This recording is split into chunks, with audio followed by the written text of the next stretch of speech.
शिकार को निरस्त करने के लिए थोड़ी सी ईमानदारी और उदारता का इस्तेमाल करें। एक सच्चा और ईमानदार कदम बेईमानी के दर्जनों कदमों को ढक लेगा।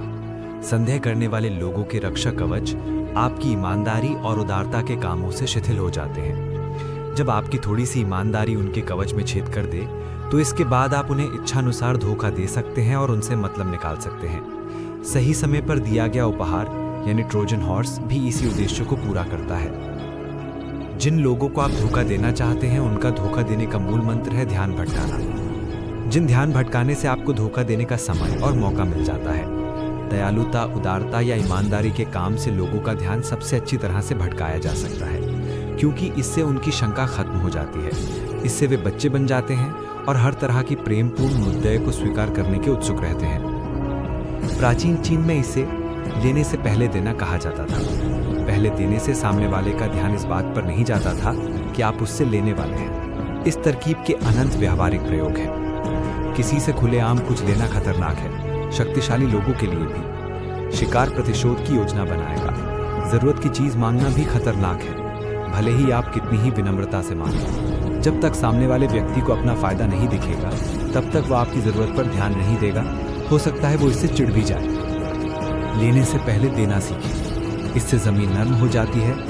भावी आग्रह का आघात धीरे से लगता है और ध्यान भटकता है। कुछ देना के कई रूप हो सकते हैं। वास्तविक उपहार, उदारता, पूर्ण कार्य, एहसान, सच्ची स्वीकारोक्ति। थोड़ी सी ईमानदारी किसी व्यक्ति से पहली बार मिलते समय सबसे अच्छी तरह से काम करती है। हम सब आदतों के गुलाम हैं और हमारी पहली छवि लंबे समय तक चलती है। अगर कोई संबंध की शुरुआत में ही ये भरोसा करने लगता है कि आप ईमानदार हैं, तो बाद में इस भरोसे को बदलने के लिए बहुत कोशिश करनी पड़ती है। इससे आपको रणनीति बनाने का काफ़ी मौका मिल जाता है। अक्सर ईमानदारी का एक ही काम पर्याप्त नहीं होता है। ज़रूरत है ईमानदारी की प्रतिष्ठा की। ये प्रतिष्ठा बहुत से कामों से बनती है, जो महत्वहीन भी हो सकते हैं। एक बार ये प्रतिष्ठा बन जाए, तो पहली छवि की तरह ही इसे हिलाना भी आसान नहीं होता। प्राचीन चीन में चैंग के ड्यूक वू ने यह फैसला किया कि वो सशक्त बन रहे हू राज्य पर कब्जा कर लेगा।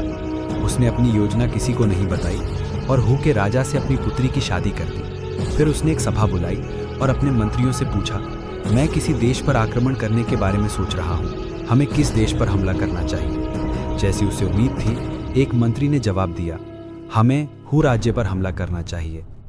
ड्यूक गुस्सा दिखाते हुए बोला, हू अब हमारा मित्र राज्य है, तुम उस पर हमला करने का सुझाव कैसे दे सकते हो? इस गलत बात के लिए उसने मंत्री का सिर कलम करवा दिया।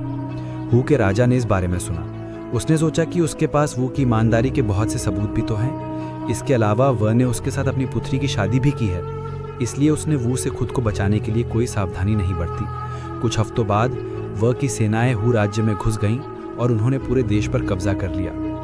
ईमानदारी सावधान लोगों को निरस्त करने के सबसे अच्छे तरीकों में से एक है, लेकिन यह एकलौता तरीका नहीं है। कोई भी महान या निस्वार्थ दिखने वाला काम ऐसा ही कर सकता है।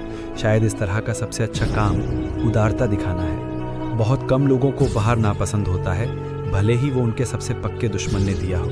इसीलिए ये लोगों को निरस्त करने का सबसे अच्छा तरीका होता है। उपहार से हमारे अंदर छिपा बच्चा जाग जाता है और हमारा रक्षा कवच ढीला पड़ जाता है। हालांकि हम अक्सर दूसरों के कार्यों को आलोचना की दृष्टि से देखते हैं, लेकिन हम तोहफे के पीछे छिपी कुटिलता को शायद ही कभी देखते हैं, जिसके पीछे अक्सर बड़े उद्देश्य छिपे होते हैं। तोहफा अपनी चालबाजी को छिपाने का सबसे अच्छा तरीका है। इस रणनीति का प्रयोग सावधानी से किया जाना चाहिए। अगर लोग इसे भांप लेंगे, तो कृतज्ञता और स्नेह की उनकी कथित भावनाएं नफरत और अविश्वास में बदल जाएंगी। जब तक आप सच्चे और दिल से निकलने वाले उपहार का अभिनय ना कर सकें, तब तक आग से ना खेलें। तस्वीर ट्रोजन हॉर्स। आपका कपट एक बेहतरीन उपहार में छिपा हुआ है, जिसके प्रलोभन से आपका विरोधी बच नहीं सकता। दीवारें खुल जाती हैं, भीतर पहुंचने के बाद कहर बरसा।